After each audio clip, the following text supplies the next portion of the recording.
It'll be interesting to see what happens with face-to-face communication because we're so tied to our technical gadgets. And that goes across generations. I truly believe that face-to-face is becoming a lost art, yet we have to have face-to-face conversations. Eventually, you have to have one because that still is the core to building relationships.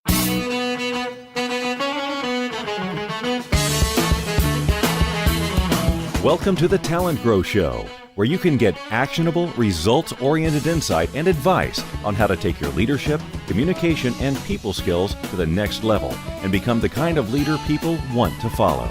And now, your host and leadership development strategist, Halelly Azulay. Hey, talent growers, welcome back. This is Halelly Azulay. I'm your leadership development strategist here at TalentGrow, and this is the TalentGrow Show. And this week's guest is Stacey Hanke, who is going to talk to you about how to become more influential. She has some statistics about how you might not be as influential as you think, and also some super specific suggestions for what you can do to increase your influence. And I think also some pretty eye-opening ideas about what's getting in the way. So I hope you'll enjoy this week's episode. I look forward to hearing from you, any feedback and reactions. And without further ado, let's dig in.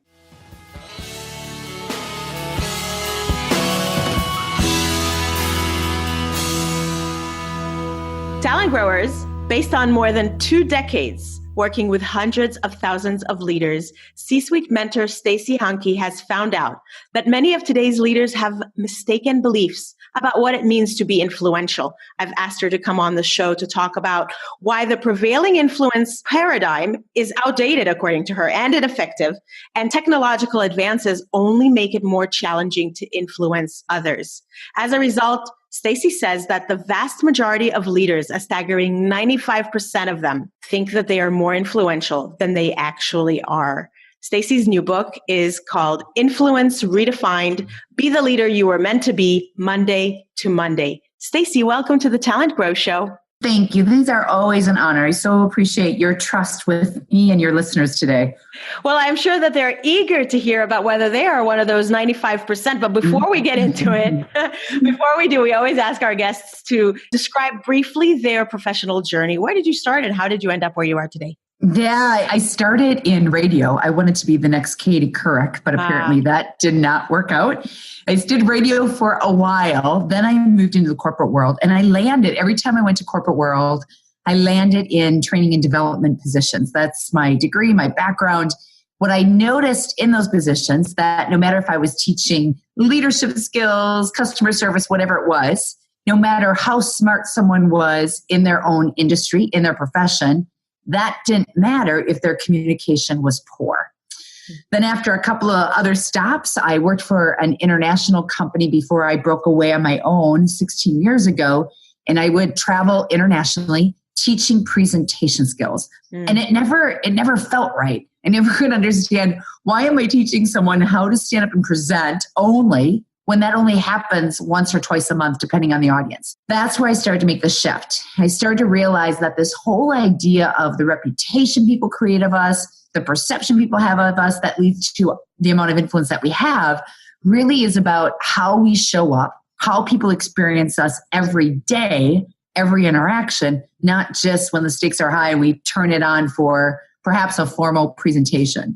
So is that what you mean by Monday to Monday? You got it. That's what I mean by Monday to Monday. That's become our signature tagline. A lot of our clients know us as Monday to Monday. I really believe that. I believe true influence is someone who has that reputation. There's also many adjectives that fall below influence, adjectives like confident, trustworthy, credible, and the list goes on. In order for that to be authentic, that people really see you that way, you can't get them guessing every time you show up.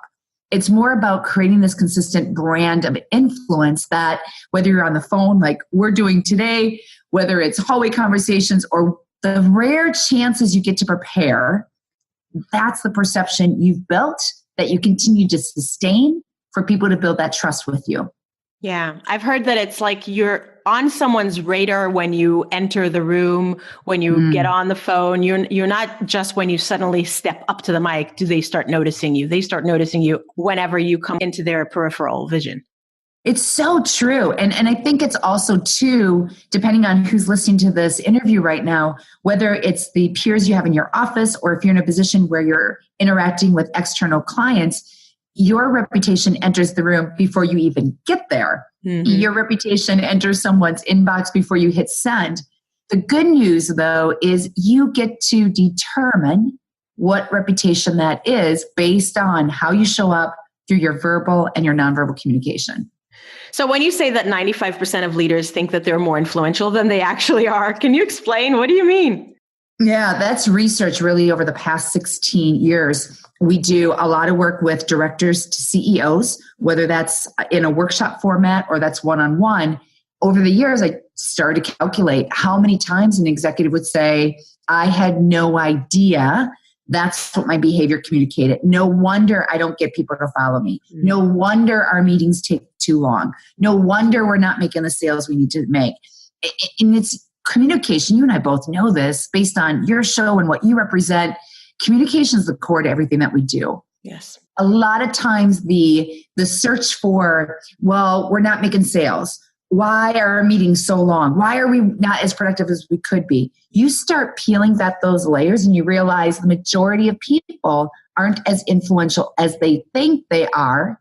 Not that they're not influential at all, but the level of influence that I'm talking about, this idea of consistency Monday to Monday. All right. So it sounds like one of the big gaps in how people think they're perceived and how they actually are perceived is not realizing that it's not just when they think they're on, that they're on. That's like one of the biggest gaps there. Yeah, you're so right. And you're hitting on something else without saying it. It's the lack of the self-awareness. I'm so intrigued with body language. How can we be behaving a certain way, saying what we say, and yet it feels different. It sounds different to us.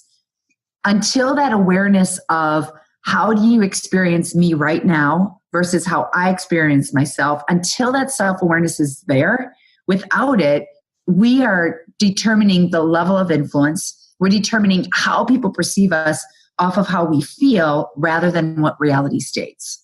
So how can people get more self-awareness then? I knew you were going to ask that. And it's something that I bet our listeners are going to totally roll their eyes. It's you've got to videotape yourself. And we've got the technical gadgets though to do it. Just do it on your phone. I bet everybody got a stomachache all of a sudden. Yeah, exactly. Everyone says, I don't want to watch it. Well, if you don't watch it, how do you know? Yeah. And it's not just video, it's audio. As a team, we do it religiously every month. My team has to record themselves and I evaluate them. They evaluate me. We obviously want to be practicing what we preach. And I'm amazed that when I accomplish a new norm, when I polish whatever I'm trying to polish on, lo and behold, I'll notice that I have failed in something else. Influence Monday to Monday, building that, sustaining that really is a lifelong process. That's another piece of influence. I don't think most people realize the amount of work and consistency behind it goes into it. Yeah, but when you think about the people that really do have an influence on you, for example, I mean, as you reflect on it, I know for me, they are people who seem in integrity, right? They seem authentic. They don't seem like they just turn on the on button and then they have some kind of an influential message and then they're done and then they go back to doing something totally different. Yes. It's so true. And maybe our listeners right now are thinking through that, like who in their mind is consistent, that no matter what day of the week, no matter what type of medium you're interacting with them, you always know what you get. And if you think of those people in your life, I'm guessing you probably can relate. Those are the people I admire. Those are the people that when I need advice, I go to them because I know it's always the real deal. I get the real them versus someone that turns it on for the moment. Yeah, the do as I say, not as I do, folks. So true. Yes. Yeah. So you say that our influence paradigm is outdated. What do you mean? How do you define influence? And what do you think is different now? And what's going to be different in our future? You got it. So the first half, that idea of the paradigm, which ties to my definition, the Influence Redefined was published last February. Leading up to that time, spent a number of years doing that research. And I really wanted to figure out, why do some people have more influence than others? What is it? The paradigm, the old definition is you have a high stakes meeting, conversation coming up, and you prepare for it. You practice leading up to it. And then when it's done, it's done. Influence, to me, that new shift is body language and messaging. They're consistent Monday to Monday. That's the first part. Second part, that we have this ability to move people to take action long after the interaction has occurred. Why that's important, if you think about the type of world we now live in, it's a new world of business called noise. 24/7, we are receiving messages. Virtually, in person, we're constantly getting bombarded. It's making it that much more difficult to be memorable, to stand out from the noise. That's where that new paradigm shift is, which leads to the definition I just gave you versus what the old definition is. So what do you think is different? You just mentioned a little bit what's different now, but what's going to be different in the future, if anything? Oh, the obvious is the technology, the many ways that we get an opportunity to communicate. There's so many focuses around millennials, Gen Z, these generations that are coming up that are born with those gadgets in hand. I don't know if you've seen any videos by Simon Sinek. It's a really great videos. I came across one last week that talks about what's happening with children growing up with the technical gadget in the hand. Yes, and how it's, you've seen it? Yeah, it's great. Isn't it? He has some really great stuff. Great stuff because it's common sense. Yeah. It's not common practice. Not to blame parents, but it has to start somewhere. It'll be interesting to see what happens with face-to-face communication because we're so tied to our technical gadgets. And that goes across generations. I truly believe that face-to-face is becoming a lost art, yet we have to have face-to-face conversations. Eventually, you have to have one because that still is the core to building relationships. As Simon Sinek, you probably saw, this one happened a while ago, the video where he talks a lot about the endorphin rush of how many likes can you get from your Facebook post? How fast can you get responses to your text messages? Yeah. And that is such an endorphin rush for us. That's what we're building our quality of our relationships from. When you and I both know that's not, your Facebook likes and friends is not a quality relationship as a face-to-face communication can be. That's true.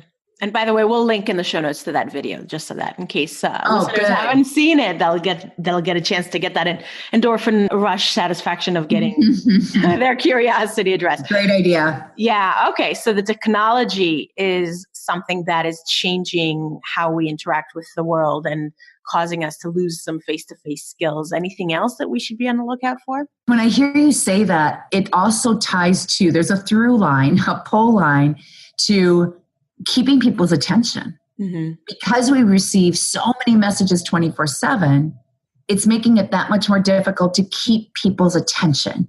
Our words alone are not going to cut it. You can hear a lot of different tones in my voice, how my volume changes. You can't see me, but I'm using gestures to help me do that. The body language is going to be even that much more critical. Your word choice is going to be that much more critical. And the ability to adapt your message to make sure you resonate with that particular individual you're trying to influence, all of those three are going to assist you to stand out from the noise. If we are part of every other message that individual you're trying to influence receives in a day, you start to fall into a hole versus what can you do, what can you say to make sure that you and your message are memorable. Any particularly memorable stories for you of maybe clients or leaders that you've recently met that had a problem like this that they didn't realize? I'd love to share that. And maybe even if it's a turnaround, even better. Gosh, there's so many stories. One of my favorites and that I've shared often is a CEO that I was working with. I did videotaping. I videotape everything because I don't know how else to give people that awareness. We did a video recording. He and I sat and watched the recording. We're not even 15 seconds into his playback. He looks at me and he says, I bet you wonder how I ever became the CEO. Oh, no. And what was happening when I asked him, where's that comment coming from? He confessed that everyone tells him the feedback he wants to hear, how great, how good he is. And he had never seen himself on a playback. Wow. That's probably, no matter who I work with, even if it's someone that regularly they've seen themselves here and there on a playback, that's what a leader is probably the most surprised by. How can I come across this way, sound this way, yet when I'm in the interaction, when I'm being recorded, I experience something different. That's another piece of that awareness that we need to build to help us to determine, how are we coming across? Is our message resonating with our listeners? Did we just say too much? Do we have to say more? Without that awareness, it's almost as if we're having a conversation with ourselves. What did he see? What did he see that made him think that he wasn't CEO material? Long-winded, a lot of filler words, the ums, the ahs, so, and, the list goes on. His body language came across fidgety, whether it was hands, his feet were constantly moving rather than moving with purpose. And that goes back to the introduction where we started this call. His body language was inconsistent with what he was saying. Interesting. All right. So then how did you work with him? I guess in general, I'd love to hear, what can people do to maybe become more aligned with, between their words and their nonverbals, and to become more influential? Right. What I did with him that I think anyone can do is, it's a lot of practice. If I were to take you on a tennis court and you've been playing tennis for 20 plus years, your behaviors are habits to the point where you may not even realize what's working and what's not. I video record you doing the tennis game, doing the serve, doing your forms, your drills. Every time we sit down, we look at it, we review it, and we pull apart. Here's what's enhancing your game. Here's what's causing the game to not go in your favor. It's the constant swinging of the tennis racket. It's the constant practice of watching yourself on a video playback during any type of conversation. Again, you can record yourself really at any point, as long as it's not violating anyone's confidentiality, and then watch it. Now, the other piece I think that is key is having that person in your life, perhaps in your personal life, in your professional life, that you know is going to be honest with you, that is going to honestly tell you what works for you, what doesn't work for you, to increase your awareness that when you're in a conversation, you're rambling. When you're in a conversation, you're fidgeting rather than having purpose behind your movement. Without those two, the videos, playbacks, audio playbacks, and without that accountability partner, it's really tough to improve your tennis swing because you only know what you know. Good advice. So get more awareness by videotaping yourself, and also maybe getting an accountability partner, and then begin to work on forming new habits based on what you've observed. So what are some habits? What are some things that can be seen as influential that people can work on? The biggest one is trust. Without trust, influence will not occur. Where trust is built is through what you do with your eyes. And it seems so common sense. Most of us know eye contact. I call it eye connection. What eye connection means is that if you're not seeing a pair of eyes, stop talking. And how many times are you maybe at a restaurant and there's other couples around you and you can see they're talking to their phones instead of talking to each other, physically talking, but they're looking away. How many times have you been in an office environment or a meeting situation, the person leading the meeting is talking down at their notes? And when we really keep our eyes and ears open for just the next week, pay attention to every time you speak. Are you truly looking at a pair of eyes, or are you glancing away and talking somewhere else? I'm a big proponent of eye connection. I think without trust, it's really hard to create that influence. Now, I'm not saying you don't want to stare at people. That's not what we're talking about. You can look away as often as you need to. Just don't talk when you look away. Interesting. I've been plotting a solo episode. I do solo episodes about every fourth episode. And this brings up an example that I've been thinking to do a solo episode about, but it's just so relevant. I got to share it. Just last week, I was doing one of my workshops and we were talking about, you and I do very similar work. One of the participants was constantly doing a role play of a critical conversation while looking at her phone. And I said to her, is this something that's related to this conversation that you're here strategizing with your peers on, or like, what's going on? I'm noticing you're looking at your phone. And she said, oh no, I'm multitasking. And I said, well, I don't think that that's going to help you very much in connecting. And so let's try to do this with full eye contact. Later on that day, when we talked about the importance of congruence between the nonverbal and the verbal, and I gave an example of how it's disconcerting and disconnecting when someone is looking at their phone, she spoke up and she said, all of the executives in my company do this and they all are successful and they know how to multitask. And I'm trying to emulate them to be successful too.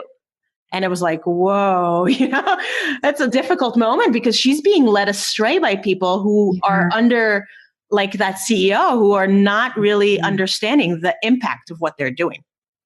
You're bringing up such a good point. I was just editing an article that will hopefully soon go out. And it's exactly about this. And I tie leadership and culture to parents and children. Now, I'm not a parent. I have a lot of little nieces, bugs running around in my life. And my sisters and I always joke about when they go to their kids' school, they can pick which child belongs to what parent sometimes through behavior. Yes. Oh. And I always tell leaders, and this is why my company focuses primarily with directors to the CEO, because I know if they're not at the level of influence that they have the capability to be consistently demonstrating, it is a negative reflection of the culture. And the good news is, as a leader, or maybe you're a leader of a meeting, you can control what happens in that meeting. How you behave is how people respond. If you're constantly on your phone during someone else's meeting, that is telling everyone else that behavior is okay. Exactly. Now, for any of your listeners who are in her role, the example that you gave, don't follow that leader. If you know that it's not right, that it doesn't respect other people's time, be different, be memorable. Just because they do it does not mean you need to do it. Amen. It's like my mother always said, 2 wrongs don't make a right. Like that's just so true. Yeah. Okay, cool. Can you tell us a pet peeve? Yeah, well, for me too. And I see it everywhere and it is increasing. And I see it in my personal life. I will not be calling out any individuals who believe that they're still listening to me while looking at their phone, but we regularly have disagreements about that because I'm not buying it. We do as well. I can remember back in the day, I always thought we were so old school growing up. My dad, at dinner time, we couldn't listen to the radio. We couldn't have the TV on. We had to talk. We had to have conversations. And now, every time I go to a restaurant when I travel and I'll be hanging out by myself and I'm looking around, the amount of families that the kids are heads down, the big beam of light from their phone is shining in their face. We're losing that connection and that ability to engage. Mm-hmm. Yeah. Stacey, it's been interesting and we're almost out of time. Before you share that specific action, what's new and exciting on your horizon? What project or discovery has your attention these days? The constant is the innovation. The constant is the research. And it's because your question earlier was about where do I see the future, right? Mm-hmm. So the new exciting is the fact that we're constantly looking for new concepts, new ideas, new ways to just really get our message across to catch the masses. Now, that might not sound exciting for our listeners, but I know as a business owner, you can't stay steady. You've got to continue to think about how can we innovate. And this is always such a good time of year because we're right in strategy mode, really laying out what does 2019 look like? What else can we do to continue to provide value for people on this topic? Catch the masses. What do you mean by that? I do this to really get the message out, to be able to touch as many people as we can with this concept of so many of the challenges that you might have with getting people to act, to getting people to follow you and to listen to you. It might be you. Yeah. It might be how are you coming across? And I think really too, the topic we're talking about today, it applies not just to your professional life, it applies to your personal life. I receive many emails from parents asking me, my teenager doesn't do this. I can't get them to put their phone down, whatever it is. And you realize, wow, this topic is really one that's been around forever, but we've forgotten how to apply it and use it. Yeah, it still comes up again and again, and it will only do so more in the future. So what's one super specific action that our listeners can take today, tomorrow, this week that can help them upgrade their own leadership and or influence success? You know what I'm going to say. Okay. Record yourself. Even if the video recording is too big of a first step, then do at least audio record yourself. Do it, listen to it, and know that maybe you may be pleasantly surprised and say, I had no idea that isn't as bad as I thought. And that's really important because you want to continue to work on that skill, whatever that skill is. On the flip side, it does become, I don't want to say it's easy. I don't think recording myself is still no easier than it was in the past. What starts to happen though, you start to see the benefit and the value of taking that step, that you get to the point you don't want to stop because you know it's always going to help you grow.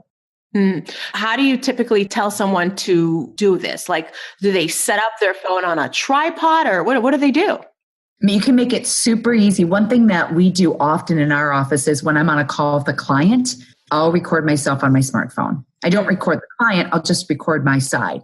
Now, when I listen to it, a great way to listen to it is to pay attention to what you felt like, how you believe you came across rather than what reality states. Now, you could also do that in video. Just, prop your phone up against a book or something on your desk that you're video recording yourself while you're on a client call. That way you get both.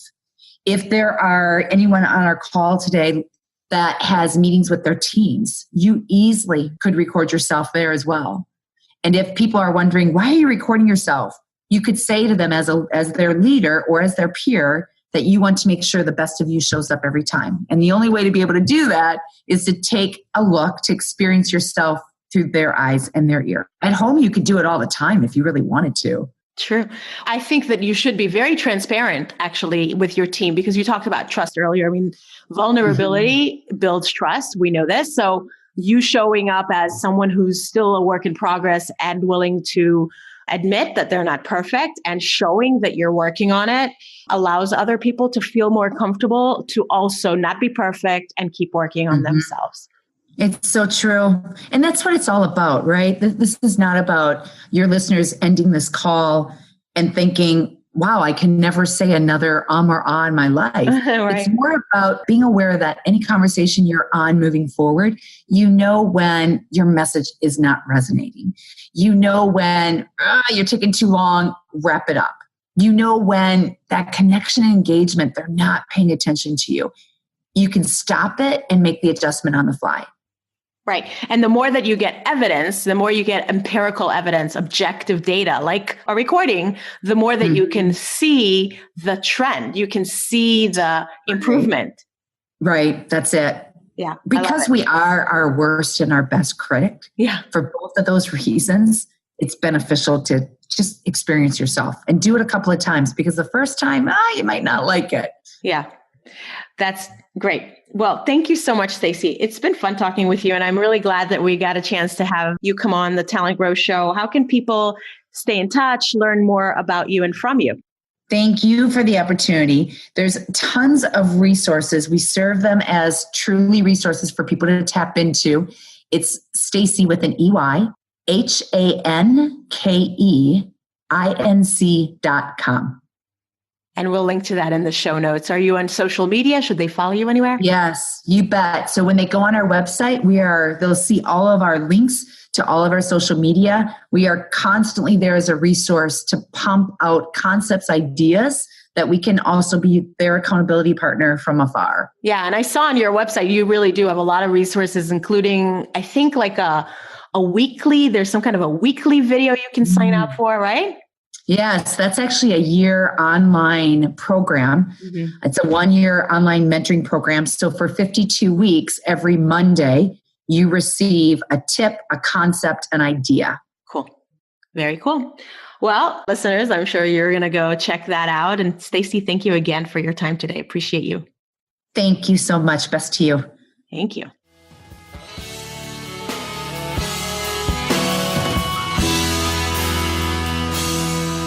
All right, talent growers, I hope that you enjoyed this interview with Stacey Hanke, and I hope that you'll take action. Did you get the butterflies in your stomach when she said to record yourself? I know that a lot of people do, and don't let that stand in the way, because a lot of times that's a sign that it's something important. And plus, what could be so scary about that? It's just information. It's just information that you can take in and add into whatever other inputs you have that tell you what you want to work on. Well, we are all a work in progress. Life is a learning journey. I definitely want you to have that growth mindset, as Carol Dweck described it, rather than a fixed mindset. I am who I am and I can't change. So with a growth mindset comes an opportunity to grow. By the way, at around the 20-minute mark or so, I tell a story about something that I was thinking about putting into a solo episode in the interim between when I had the conversation with Stacey and now when I'm releasing it. I already recorded and released that solo episode about not listening in a distracted way while looking at your phone when you're having critical conversations. So that story about the participant in my workshop is in it, and some additional information about why it's really important to pay full attention. So if you're interested in that one, it's episode 123. So it was just a couple of episodes ago, and you can go check that out. I also wanted to share with you a brand new Apple Podcasts review that I've received. That's the new name for what used to be iTunes. And the podcast review title is Great Podcast to Help Your Career. And it comes from a listener named J. Rumley 19. And this review says, and I quote, "If you're looking for a podcast to help you learn new skills from some of the best minds in business, then this is well worth a 30-minute per week investment of your time. You'd think this is a podcast produced by a team at NPR because the quality is that high. The topics are extremely relevant to everyone in corporate America, and Halelly Azulay is a natural at interviewing. Each episode contains useful tips, insights, and interviews with experts to help you grow your skills." That is such a nice review. I so appreciate you, J. Rumley 19. Thank you for taking time to go into Apple Podcasts and leave this review. And you, talent growers, I really hope that you'll do the same. You just go into Apple Podcasts, or iTunes as it's used to be called, and you type a 2-3 sentence review just like this, and say something nice and heartfelt based on what value you've received from the show and why you like it. And that helps other people that are in the discovery mode looking at new shows to consider to decide to give this show a try. I would appreciate that so much. I produce this podcast for you for free every single week. And if you do receive value from it, maybe consider this as a small token of your appreciation. I would certainly be grateful. And thanks in advance. Well, that's it for another episode of the TalentGrow Show. I am Halelly Azulay, your leadership development strategist here at TalentGrow. Thanks again for listening. And until the next time, make today great.